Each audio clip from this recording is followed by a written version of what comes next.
bari mu rukiko rwa PDM orubaire rwetabiremu abebembezi ba PDM orubaire aha mbuga nkuru z'irwariro rya Kakanju Health Center 2 aho ofisi z'egombora ya Kakanju ziri kushangwa usigaze ibyemenyete imyaka 13 15 nibo bashuma ukwererwa no kututeganisa bose bibastabonera tumwihamwe naza hariya kwatekinta uko natekateka mu kintu cyumwe ukigeza ko followinga abazire babo bagibahereza imyaka itakusha umurika gwa kabare bina bashima binji munonga kandi bateganisana n'abantu munonga ukugera amatungo gabo wayongera kumpikire no umurika gwa rushinya namwe nashanga mu abantu binji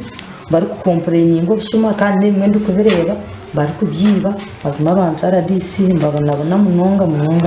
Ntenyinji editor orukora nkagisobwa hati atagambira abantu kubakozesa sente za PDM hamwe na nebizubwe byarabiremu omukuteka abantu mu system sente za PDM uko mbantu ziriyo a percent yigana 50 ebintu biliyoni bireba abantu bakakoresa kama 30 abantu bakazisasura school fees percent 10 abo bakasasa urugero kunko bareba dena abandi 10 tibene enterprise kandi abantu abatine enterprise abinjine ba yusi n'abasije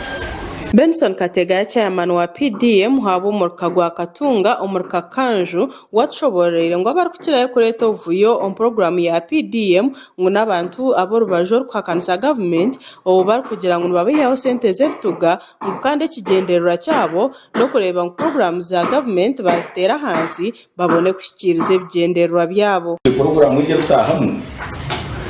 president akacitwereza byangu niyo kuyamba abanya-Uganda buri munya-Uganda wena teri mu politics n'ibindi konka Mr. RDC ito abantu utweza sente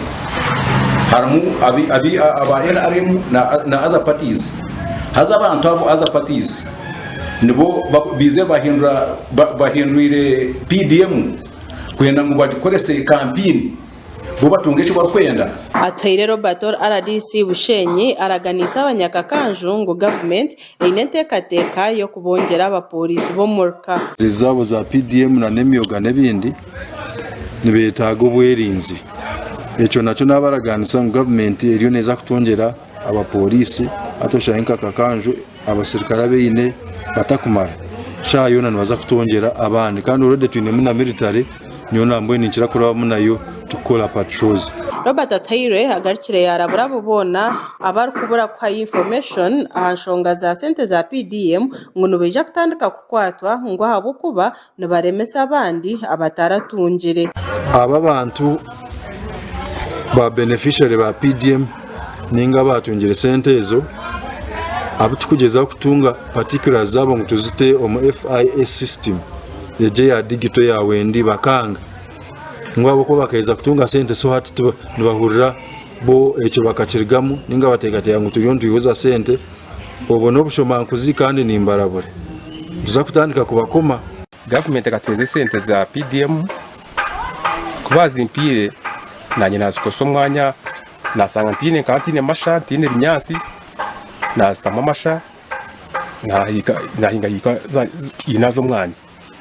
Wanyuma y'urukiko rwa PDM RDC Robert Atayire atayayirirwaro rya Kakanju Health Center 2 abo kumanahura abantu barikwetombeita ngo amarwaro ga government tegara mu mbazi na munonga omurika Kakanju kandi shangire mbazi ejuro mustoha nuko kujumirira abantu bari kugendana bashisha program za government okorekeraho ninga kwikiriza abiciro kwataho abo kuba imbazi tujine nku ntubaragurira nko kumwija kandi mbaze kumwirwara abantu bakugendana bagamba ngwe mbazo mu marwara retermo ebyo byona nebishura byona nimbizumirira nanye mbashira mu izo mutungo heza mureke kutusisira ubuhereza wabo tine cyo gamba konko ine special radio zaho ugambe bindi konka reka kujumirira ubuhereza bwa government ninga abantu bitu ebyo nibyo ezo paticho nizo testinga abakazibenda abakazabenda bino bino zabo Gashako Olivia Nasasira wa Sky Television agenshonga omuru Bushenyi